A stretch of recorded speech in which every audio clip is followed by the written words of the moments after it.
The second week of February was not a particularly good week for Federal Environment Minister Steven Guilbeault. He had to back down from 2 or 3 of his major green initiatives, although I don't think he would say he had actually backed down. Of course, there was the famous one where he said at a transit conference in Montreal that the federal government was no longer going to support any major road building. There were enough roads in Canada. We didn't need any more. What you needed to do was get out of your car and walk or ride a bike or take your roller skates to work. And it's fine if you don't live 120 kilometers away from the plant that you work at. It's fine if you don't have a farm that's 60 kilometers from the nearest supply center and 100 kilometers from the nearest hospital. He just doesn't understand Canada. And I think that fact was explained to him because that was on a Monday. And by the Wednesday, Guilbeault was saying, no, I didn't say that. That's not what I meant. You didn't understand. When it was clearly what he had said and what he had meant, because there were cameras there, there were reporters there were 250 delegates at the conference where he was speaking. But it was clear that Canadians pushed back. This is one of those issues on which Canadians clearly understand immediately what the implications are.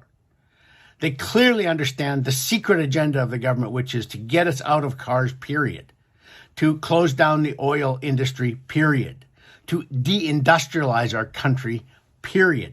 It's all summed up in one easy step from the federal government. So by the Wednesday after the Monday where he'd made this statement, Guilbeault was backpedaling. He was saying, no, I didn't mean that. We will support road building, but, we have a lot now, and I really want people to get into active transportation. That means bicycles, walking, taking your roller skates, your roller blades, your skateboards, whatever, to work. And it's ridiculous. In a country this size, you simply cannot make that work. But he also had to back down from his net zero power grid. You remember before Christmas, he announced that by 2035, there would be no more emissions from generating power in Canada. Well, we then had some very brutal lessons in January in the West and in Nova Scotia about what happens to the power grid when you are based on wind and solar or based on heat pumps rather than natural gas furnaces, and winter hits. We were almost without power in Alberta for 2 days because it went to minus 40 and the wind turbines all stopped turning. You can't turn them after about minus 25 or the blades might break. So Guilbeault said this week as well, I've heard you've been listened to, and I'm going to bring in about a dozen major changes to my net zero power grid regulations. They also had to rename the carbon tax credit. Canadians apparently aren't giving the Liberals enough credit for giving them rebates 4 times a year on the amount they spend on carbon tax. But since you spend the carbon tax at the pump or on your heating bill at home every time you fill up or every month when you pay your bill, and the rebates don't come connected to that, people don't see, perhaps, what the federal government is doing. So they're going to change from the Carbon Action Initiative, which is what they were calling the rebate, to the Canada Carbon Rebate, as though somehow Canadians are going to be fooled by what that is. Oh, yes, let's call it the Canada Carbon Rebate, and they won't understand that this is the old carbon tax and the old rebate. Like, you're too dumb to figure that out.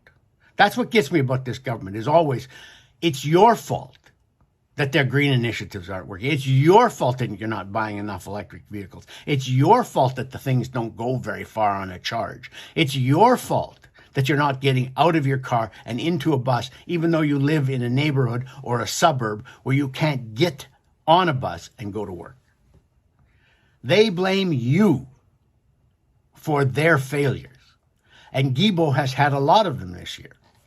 Remember, when Trudeau announced last year that he was going to cut the carbon tax on home heating fuel, but really only in Atlantic Canada, there was a big blowback across the country, so big that the Liberals were in danger of losing the carbon tax initiative.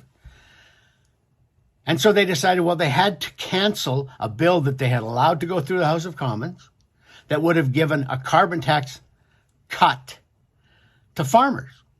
So if your food is more expensive this year, it's because the Liberals messed up on giving the carbon tax exemption in Atlantic Canada. So they had to cut the carbon tax exemption they had planned to give farmers.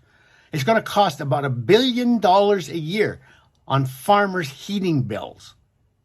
And so where's that going to go?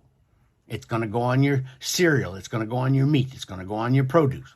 All of the things that you buy at the grocery store that are already too expensive are going to get more expensive because the Liberals messed up on the carbon tax exemption for Atlantic Canada. So this is a government that's in complete chaos.